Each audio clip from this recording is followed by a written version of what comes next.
¿Qué escuchas cuando tocas? ¿O alguna vez te has preguntado eso? Este no es un tema menor, no es un tema que pase de largo. En teoría, cuando nosotros estamos en una ejecución instrumental, deberíamos estar de mente, cuerpo y espíritu en esta actividad, ¿cierto? El pensamiento debería estar quieto y en el escenario utópico el accionar en el recuerdo, en la memoria de todo lo que se ha trabajado para esa interpretación musical. Pero lo que ocurre en la realidad es un poco alejado de eso, es un poco diferente a eso. Y es que mientras estamos tocando tenemos en la cabeza si en realidad si estamos cómodos y si llegó el público que invitamos, si no sé, si la gente si le va a gustar, los asuntos que tenemos pendientes y todos estos temas, los pasajes técnicos que nos cuestan dificultad dentro del repertorio que vamos a interpretar.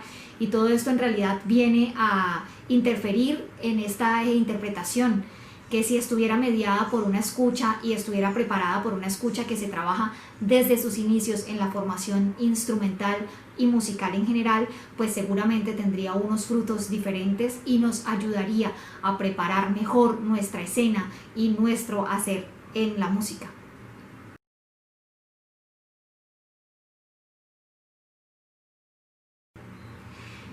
El ser humano es un ser supremamente complejo.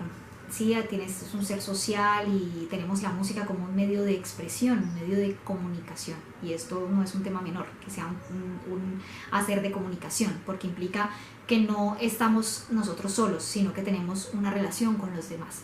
Entonces el ser humano, que es complejo, tiene esta dimensión de mente, cuerpo y espíritu, que es casi una trilogía mística que ha trascendido no solamente desde aspectos pedagógicos, sino también espirituales y religiosos, en los que confluyen muchas herramientas para tratar de encontrar un equilibrio en el hacer real de la vida. Entonces, cuando lo abordamos desde lo musical, nos empezamos a dar cuenta que estas dimensiones en realidad no están tan claras, y las escuelas formales y no formales siempre ponen toda su energía, toda su intención en el trabajo técnico, en el abordaje de la música desde una visión puramente mental, puramente de la inteligencia, que es obviamente una dimensión inmensa y que seguramente es lo que hace la gran diferencia entre el ser humano y las otras especies, pero que no es la única que nos constituye. Entonces, construir un camino de formación que nos permita articular estas tres dimensiones y buscar un equilibrio nos hará llegar a una visión un poco más equilibrada, pero también un hacer musical más real y seguramente en el que hay más disfrute y más gozo a través de la interpretación musical. Porque no es solamente que yo tenga este hacer técnico supremamente resuelto lo que hace que yo tenga una buena interpretación. Están todos los elementos interpretativos que siempre se mencionan, que tienen que ver con las dinámicas, con la expresividad, incluso con la corporalidad en la interpretación cuando yo estoy directamente en la escena, en cómo me comunico con los demás músicos con los que estoy tocando a través de la respiración, de la mirada, de un gesto, lo que hace el director de orquesta. Todos estos elementos que nos hacen vivir en comunidad serían muchísimo más fluidos si los abordamos desde el entendimiento de estas dimensiones humanas, esta dimensión de mente, cuerpo y espíritu.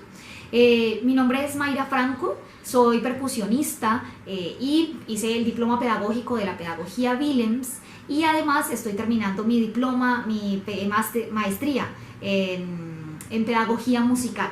Y este tiempo que llevo estudiando pedagogía y educación musical y sobre todo que he enfocado toda mi experiencia como docente en el desarrollo de la audición, pues me ha llevado a entender que si nosotros fortalecemos y priorizamos el desarrollo de la escucha en la formación musical, pues vamos a tener un mejor desarrollo instrumental.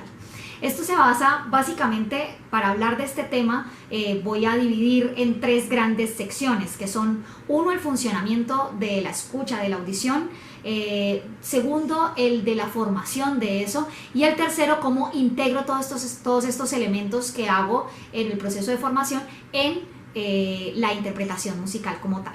Entonces, el primer aspecto que tiene que ver con el funcionamiento, este primer gran tema que tenemos, el funcionamiento de la audición tiene también otra trilogía. Esto se va dividiendo en subtemas que van llevando a otras trilogías y a temas, a ramas que se van yendo por otros lados, pero que en algún momento confluyen, y es lo que hace que el hacer musical no solo sea complejo, sino que sea tan bello también, tanto en las personas que escuchan como público, como en las personas que formamos, también como en las personas que interpretamos, que nos dedicamos a esto. Entonces, el funcionamiento de la audición, ¿cómo es? Entonces, la formación física, fisiológica del oído, que tiene nuestro oído externo, nuestro oído medio, nuestro oído interno, y toda la conexión, todo lo que ocurre en el proceso de escucha, que implica estos impulsos nerviosos que llegan al cerebro y son los que hacen que nosotros construyamos un imaginario sonoro, hacen parte de la parte fisiológica y eso es lo que nombramos como oír.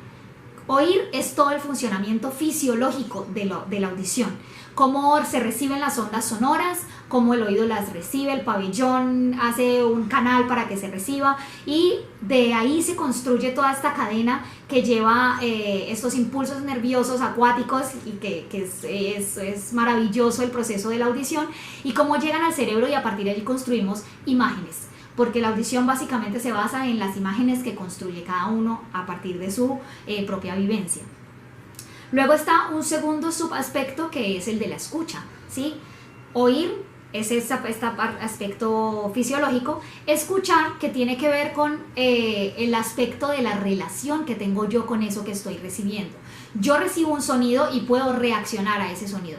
Eso que me permea a mí, que me hace reaccionar, que me hace sentir algo, eso es la escucha, ¿sí? Que yo escucho algo y siento miedo, o siento gusto, o siento susto. Estas emociones que se desprenden de esa acción auditiva son las que tienen que ver con la escucha. Y luego viene un tercer nivel, que es el nivel de la comprensión, que es cuando yo llevo este aspecto fisiológico a una reacción, una emoción, y lo convierto en información y hago una toma de conciencia de todo este fenómeno auditivo, y eso lo puedo denominar o lo puedo utilizar a favor o en contra de lo que estoy haciendo en mi hacer musical. Entonces, oír, escuchar y comprender. Estos tres elementos son supremamente importantes y nos denotan también que hay un camino por el cual la formación debe pasar, porque generalmente lo que ocurre es que nos enfocamos en el desarrollo mental de la audición. Entonces, esto que suena así se llama así, y esto en la partitura se ve así y eso suena así. Entonces construimos todas nuestras imágenes sonoras a partir de elementos que no hemos vivenciado, que no hemos vivido, que no han pasado por el fenómeno de la audición desde su etapa de oír, escuchar y luego comprender, sino que estamos llegando directamente al comprender. Esto en realidad a futuro me refiero a cuando uno está montando una pieza hacia el final, cuando uno va a llevar a presentar esta obra, es lo que nos lleva a que, por ejemplo, tengamos un fragmento, un pequeño lapso en el que se nos olvida un fragmento de la pieza, y eso hace que tengamos un pequeño espacio de falla, de error en nuestra presentación. Entonces, si nosotros empezamos a enfocar toda la energía de la formación en no solamente la etapa de comprender, que es supremamente importante, ese desarrollo técnico, mental es supremamente importante, porque además estoy fortaleciendo la memoria muscular, la memoria visual. Entonces debemos hacer un empalme entre lo que nosotros hacemos como en todo este proceso de oír, escuchar, comprender, con que la formación musical sea enfocado en fortalecer solamente la relación visión-tacto. La relación visión-tacto es supremamente importante porque es la que nos permite ejecutar nuestro instrumento independientemente de cuál sea, y tener como un control motor de lo que vamos a ejecutar en nuestro instrumento. Pero el hacer musical en realidad es un hacer de una relación audición-tacto, oído-tacto. ¿Sí? Yo escucho algo y lo busco en mi instrumento, para los instrumentos de cuerda. Yo oigo algo y lo busco en los instrumentos de viento. Funciona igual para los instrumentos de percusión. Entonces, hemos fortalecido tanto esta visión de visión tacto, que si nosotros no miramos el instrumento no tenemos la confianza de poder tocar. Y esto es un tema que es supremamente importante, porque el autoconcepto y la confianza que tengamos es fundamental a la hora de hacer nuestra interpretación. Entonces Conejo, por ejemplo, que es un autor que habla de educación musical, plantea que nosotros tenemos como unos valores dentro de nuestro hacer musical que tienen que ver con la interpretación, y que están basados en que tenemos que tener un nivel de confianza que nos permita hacer las conexiones y los enlaces acertados a la hora de la interpretación. ¿Eso qué va a hacer? Enfocar nuestra mente para lograr tener como este desarrollo musical de una manera orgánica, fluida y en disfrute, en goce, de una manera creativa, que si el público empezó a toser o sonó un celular, pues yo no tenga este elemento como una distracción, sino que yo esté atento a poder permitir que tanto el público se adapte a que ocurrió eso, como a que mi cuerpo y mi mente y mi espíritu se adapten a que tengo que también continuar en mi hacer sin distraerme por esa situación. Entonces este primer aspecto de cómo funciona la audición, de cómo hemos fortalecido principalmente el hemisferio derecho de nuestro cerebro.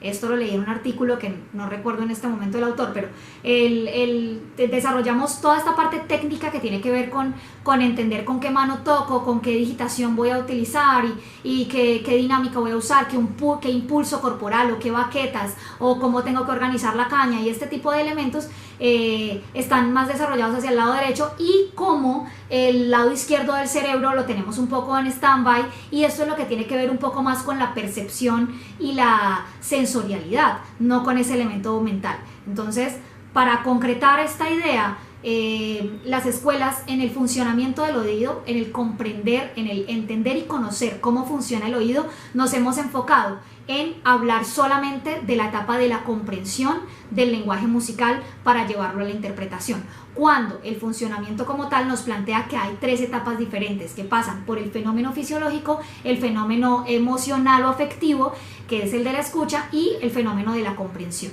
Entonces, empezar a unir estos elementos son los que van a hacer que nosotros podamos tener una interpretación, pues obviamente más fluida, más orgánica y, como les decía, con más goce. Entonces eso es lo que cierra como esta primera gran etapa.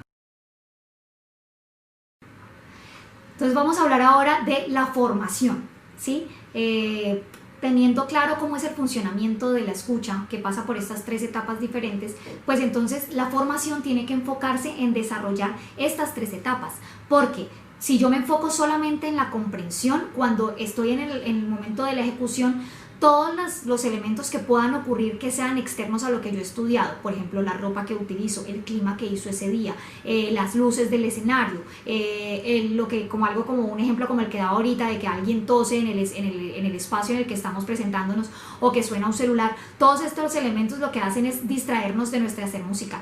Entonces, cuando yo tengo la vivencia de hacer toda la parte fisiológica, de haber comprendido, de haber vivenciado desde la audición, desde su etapa fisiológica, desde su etapa afectiva, pues evidentemente todo lo que ocurra en la etapa de comprensión pues tendrá un desarrollo mayor. ¿Cómo formar la etapa fisiológica, la etapa de la fisiología? Entonces esto en la primera infancia, que he tenido experiencia trabajando bastante con la primera infancia, lo vivimos muy latente con los niños, porque los niños, cuando tú le prestas un tambor a un niño, el niño no va a pensar cómo sería si yo toco con la mano derecha ese tambor. No, el niño va y lo toca. Lo que no pasa con nosotros los adultos. Nosotros vemos un tambor y empezamos a tener un montón de condicionantes. Entonces Fabio Schiffer habla es un pedagogo doctor en educación musical, en psicología de la música de la Universidad de La Plata. Habla de cómo nosotros tenemos unos condicionantes, y esos condicionantes como adultos parten de que yo veo una obra y digo, uy, está muy difícil, o este pasaje se ve complejo, o esa escala todavía no me sale, y empezamos a tener un montón de elementos previos que lo que hacen es dificultar mi hacer musical.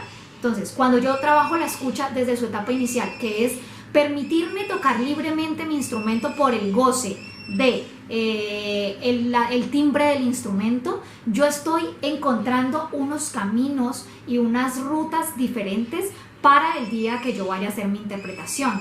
Entonces, todo lo que tiene que ver con la parte fisiológica se desarrolla a través de muchos elementos de recepción, receptividad sensorial. ¿Cómo es eso? Tocar un instrumento y disfrutar. ¿Dónde llega? ¿Dónde lo siento? ¿Dónde se vivencia? ¿No? ¿Cómo lo trabajo con los niños? ¿Cómo lo trabajo con los adultos? Un adulto normalmente, como tiene más prejuicios, pues es más difícil que logre vivenciar estas cosas. Pero, por ejemplo, inventar un poco. Yo digo, ¿cómo formamos el oír? Pues, a ver, reciban esta invención de parte mía.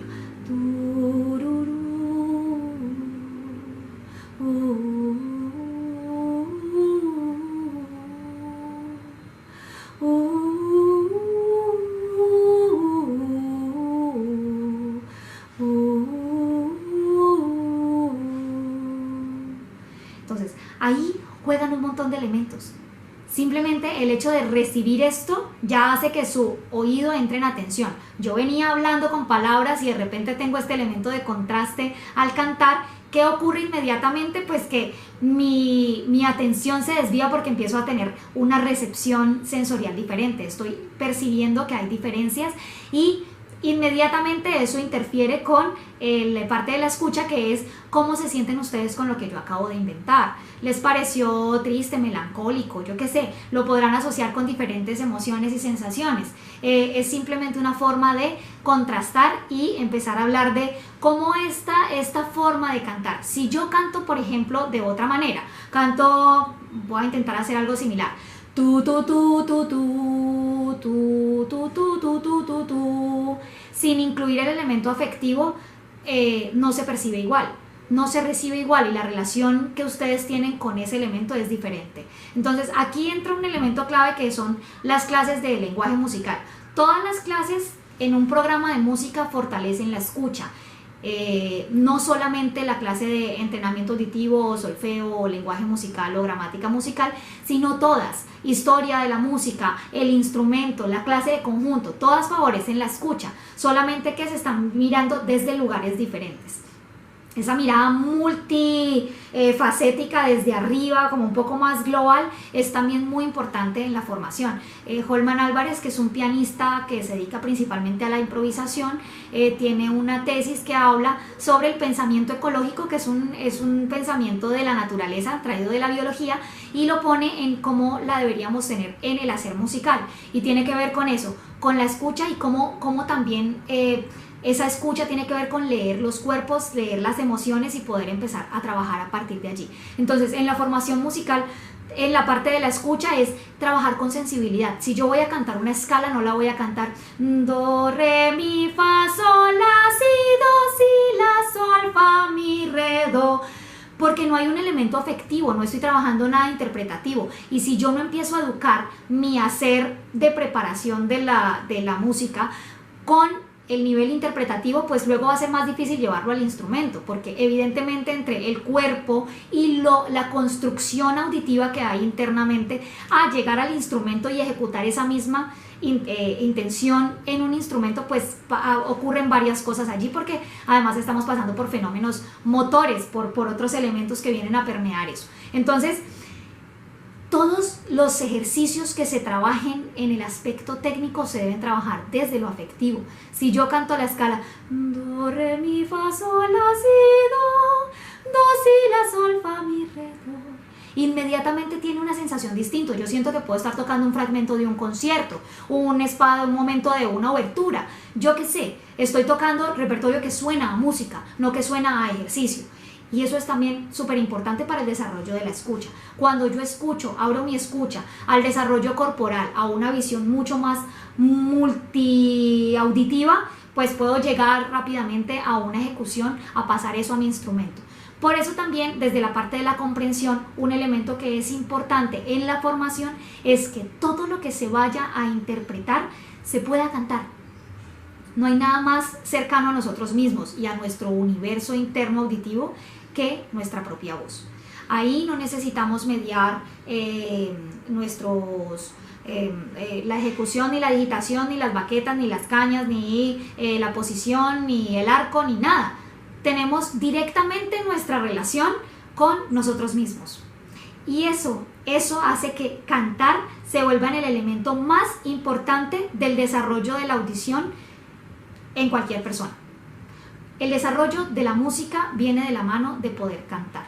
Y Edgar Willems plantea en el libro del oído musical que la mayoría de las fallas que tenemos en la afinación, algunas personas que tienen más dificultad para entonar de manera afinada, para ser precisos en su afinación en su instrumento, tiene que ver con la relación que tienen con su voz, ¿sí? Si yo en esta dimensión afectiva tengo rechazo hacia mi voz, me parece que mi voz es muy chillona, me parece que yo siempre estoy desafinado, que eso suena muy agudo, que cualquier cosa que yo pueda tener como prejuicio, como lo traía ahorita a colación con el otro autor, pues básicamente lo que va a ocurrir es que mi relación no es buena con eso y eso hace que no sea acertado, no sea preciso.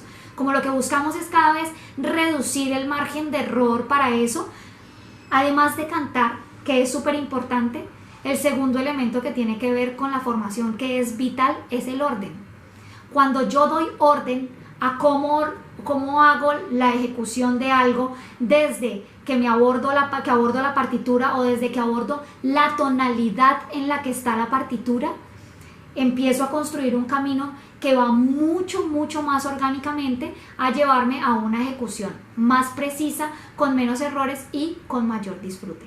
Entonces, en este segundo gran tema que tiene que ver con la formación, lo importante es, uno, cantar, cómo a través de la voz yo construyo mi audición interna, y como segundo aspecto, el orden que yo doy a mi proceso. Esto va para profesores, papás, hay un orden. Siempre nos hablan de la disciplina, ¿cierto? Pero si yo me siento todos los días a estudiar y no tengo un orden de qué estudiar y cómo estudiarlo, pues no va a tener un efecto positivo. Lo que yo tengo que hacer es tratar de dar un orden que tenga que ver con eso. Por ejemplo, tengo una obra que está en la tonalidad de do menor. Cojo la partitura, la analizo, tiene fragmentos en los que hay B-cuadros, o sea que hay alteraciones que me hacen que me dan a entender que hay un movimiento armónico al interior de la obra. Entonces, cojo mi obra desde la etapa sensorial, que sería empezar a explorar esa tonalidad sin necesidad de recurrir a la obra, a través de inventar, a través de cantar simplemente sonidos allí, pu, tu, tu, tu, tu, tu, tu, tu, tu, tu, tu, tu, y empezar a explorar a qué sabe esa tonalidad. Y luego lo llevo a la etapa más sentimental. Esta obra, cuando yo la empiezo a solfear, tu, do, do, re, mi, re, do, si, do, re, si, sol, sol, la, sol, fa, la, do, si, la, sol. Cuando yo empiezo a solfear, empiezo a sentir ciertas emociones. Uy, esas bajadas, do, si, la, sol. Es distinto a si estoy haciendo sol, sol, la, si, do, sol, mi. Porque ahí inmediatamente voy a otros elementos, y como el cuerpo ahí empieza a indicarme. Si voy subiendo, pues inmediatamente mi cuerpo intenta ascender, y como cuando voy bajando voy a una cosa más introspectiva. No quiere decir que siempre sea así, pero está como este elemento corpóreo de la música que nos lleva a esa movilidad. Entonces, vivenciar la tonalidad a través de la invención, luego a través de los nombres de las notas, buscar música que esté en las mismas tonalidades. Por ejemplo, pongo una sinfonía en do menor, pongo un pasillo en do menor y empiezo a explorar cómo suenan las cosas en esa tonalidad, qué emociones transmite, o ese juego que hace ese compositor con ciertos gestos melódicos, cómo me lleva a otros lugares. Y por último, entonces ya tengo la partitura, ya teniendo toda esa cantidad de información, yo abordo la partitura con un conocimiento distinto.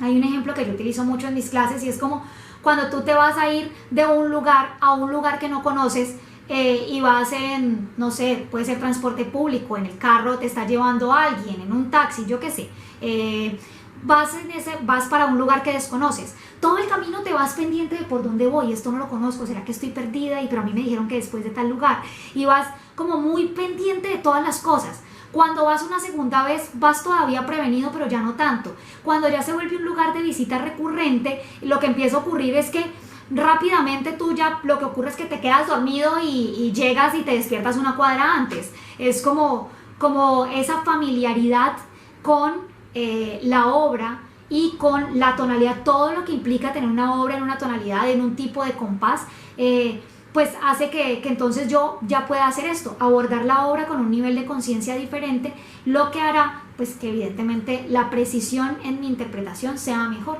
y que yo pueda sacar todo lo que hay al interior mío, toda la información que se ha construido en toda mi vida sonora y ponerla en esa obra.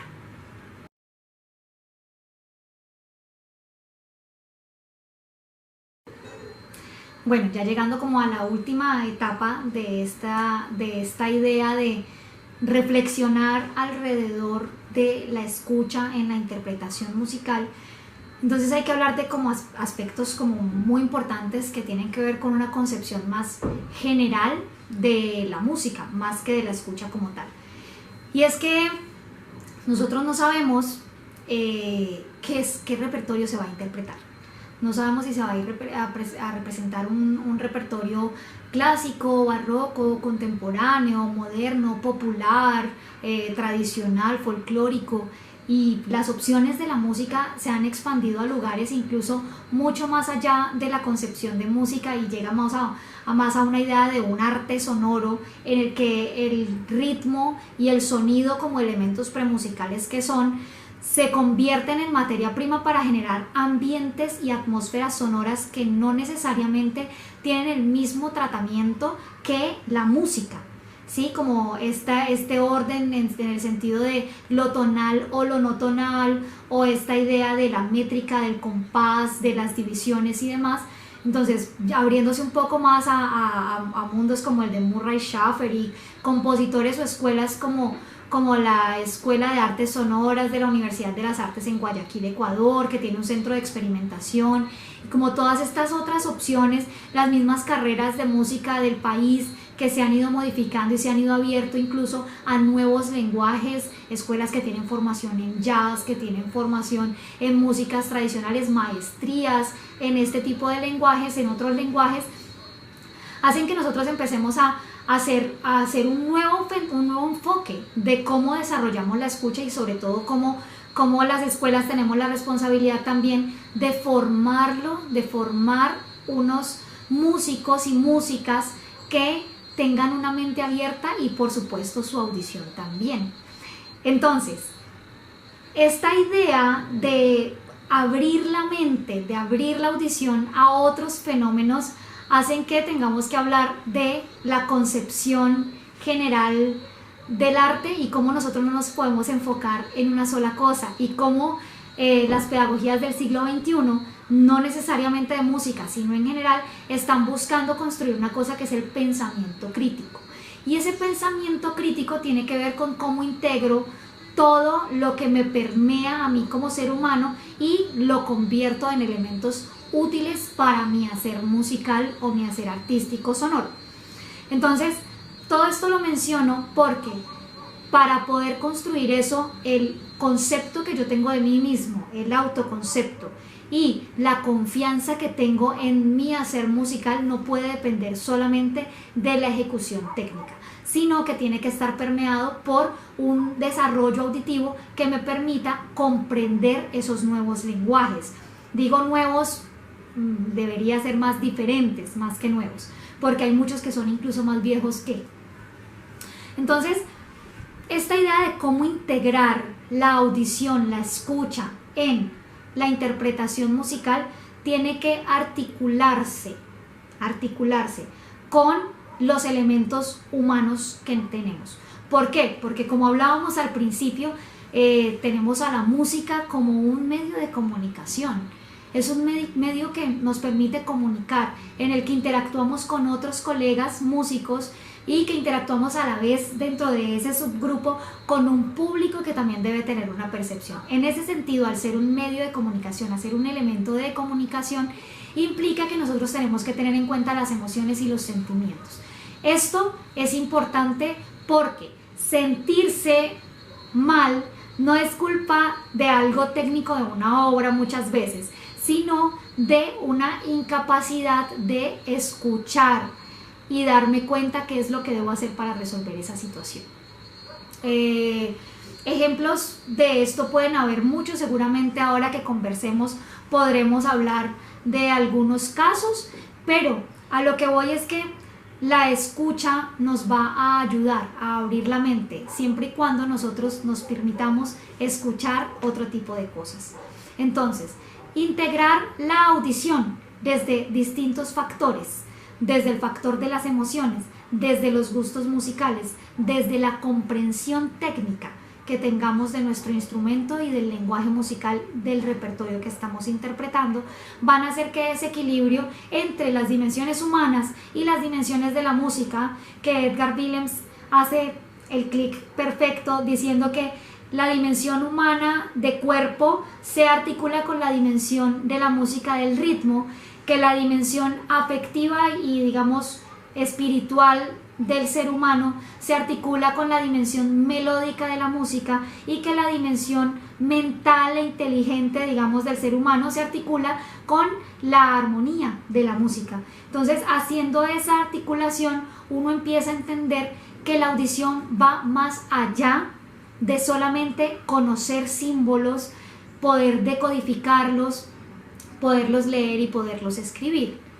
Va mucho más allá de eso y va al momento de poder leer el gesto de un compañero, de poder entender cuál es la lógica de una melodía que estoy haciendo y cómo esa melodía en esa lógica debería ir acompañado con este impulso, esta idea corporal. Entonces, para redondear esta idea, las dimensiones corporales o humanas, mente, cuerpo y espíritu, que van permeadas por el cuerpo, no pueden estar alejadas de la formación musical, ¿sí? Debemos tener una relación directa con eso, con la vivencia del sonido, con sentir cómo me vibran unos platillos cuando los tengo en la mano. Es que es muy distinto pedir un forte cuando tú no tocas los platillos a pedirlo cuando tocas los platillos, porque sientes el peso del platillo, porque sientes cómo te talla el cuero en los dedos, porque sientes cómo tienes que apagarlo con alguna parte del cuerpo que te permita tener esta masa muscular de la masa del objeto y poderlo apagar de manera correcta. Lo mismo pasa con los otros instrumentos. Pongo el ejemplo con una de percusión, pues porque soy percusionista, pero ¿qué impulso, qué cantidad de aire pongo para poder que el agudo me salga limpio? Eso es una cosa de la escucha. Willems tiene una frase muy bonita, bueno, un poco fuerte también, pero es una frase que dice que el músico mediocre escucha lo que tocó. Que el músico que está bien, que es un buen músico, escucha lo que está tocando, es decir, en tiempo real. Pero que el músico genial es el músico que toca lo que quiere escuchar. ¿Sí? Una es la escucha de lo pasado, la otra es la escucha de lo presente y la otra es la escucha de lo futuro. Cómo yo anticipo la escucha a lo que va a sonar. Ese es el escenario hacia el que debemos caminar, hacia el que debe caminar también la educación musical y la educación en general, porque yo no sé si yo, la persona que yo tengo al frente, hablando desde el punto de los profesores, yo no sé si el niño que tengo al frente, la niña que tengo al frente, joven que tengo al frente, va a ser director, va a ser instrumentista, va a ser compositor, si va a desarrollar no sé, softwares de música para la composición, o si va a ser afinador de instrumentos, o si va a ser psicólogo, yo qué sé. La formación musical va mucho más allá de la interpretación, y ahí es donde cobra sentido esto de tener la mente abierta y de permitir pasar por estas dimensiones humanas, y además por estas fases del funcionamiento de la escucha, que tienen que ver con el oír, el escuchar y el comprender. Cómo transformo eso en información que en últimas llega a esas personas y les permite construir un criterio, un pensamiento que les permite la toma de decisiones. Porque en la ejecución musical, independientemente del estilo, del género, del lenguaje, la toma de decisiones es importante. ¿Qué digitación voy a utilizar? ¿Qué ropa me voy a poner? ¿Con qué dinámica voy a utilizar? ¿Cuál es el tempo que voy a elegir? Todo está permeado por la toma de decisiones. Ahí va un segundo elemento que tiene que ver con la integración de la escucha en la interpretación, y es que los profesores debemos procurar, los profesores y también los padres de familia, debemos procurar fortalecer la autonomía del estudiante de música. ¿Por qué razón? Porque si el estudiante de música depende absolutamente de las decisiones del profesor para ejecutar su obra, cuando este estudiante tenga que tomar decisiones por sí solos con respecto a una obra a ejecutar, va a entrar en un limbo y en una dimensión de ambivalencia tremenda. ¿Por qué? Porque no le hemos enseñado cómo decidir. Y todo esto se basa, por ser también de la comunicación, en decidir qué palabras uso, qué tono uso para esas palabras, en qué contexto las digo, cómo las digo, con qué acompaño esas palabras. Entonces, eso que tiene que ver con la comunicación, con el lenguaje de nuestra lengua materna, tiene que ver también con la música. ¿Qué volumen voy a utilizar? ¿Qué impulso para producir el sonido? ¿Qué matiz? ¿Qué digitación? Esas decisiones cada vez tienen que ser más del estudiante. Cada vez tienen que ser más producidas por la audición del estudiante más que por la audición del profesor. ¿Sí? Uno aprende a caminar caminando y la música es un hacer, es un saber hacer. Entonces, tomar decisiones y tener la autonomía para poder hacerlo es el camino que yo les quiero dejar a la reflexión. A todos, en el rol de estudiantes, en el rol de profesores, en el rol de padres, acompañantes, acudientes, en el rol de institución, en el rol de quienes escriben los programas. El llamado es a que la escucha, que consideramos que es solamente reconocer intervalos, va mucho más allá de reconocer intervalos. Va mucho más allá de saber qué acorde está sonando, o de saber cómo se llama esa nota, o conocer los nombres de las notas. Va más allá de eso y trasciende a un elemento más humano, más global, más de una ecología, de toda una cadena de haceres en esa realización musical. Es una invitación a que fortalezcamos el pensamiento crítico y la autonomía a través de la escucha para que podamos tener una mejor interpretación. Bueno, muchísimas gracias por prestarse para escuchar un poco esta idea, esta reflexión, esta invitación a que estemos en pro de la escucha para que tengamos música con mucha más organicidad, no sé cómo decirlo. Pero sí, que el hacer musical se vuelva más orgánico, menos traumático, y la audición nos va a ayudar a eso. Esa es la invitación que les dejo y espero, bueno, que hayan disfrutado, que las preguntas que tengan me las pueden hacer, me las pueden enviar. Quiero agradecer a la Escuela de Formación Musical del Centro Cultural Bacatá, a la Alcaldía de Funza, por permitir este espacio. Me parece increíble estar participando aquí en la 7ª Semana de la Música y en este simposio, en esta versión online de este simposio de interpretación musical.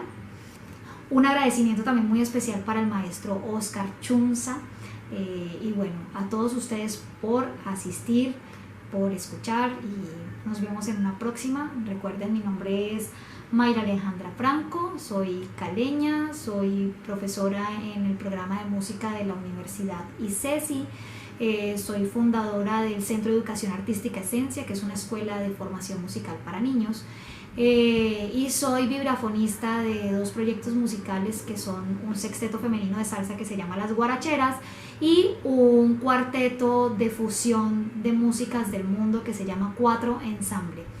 Les agradezco nuevamente y nos vemos en una próxima. Gracias.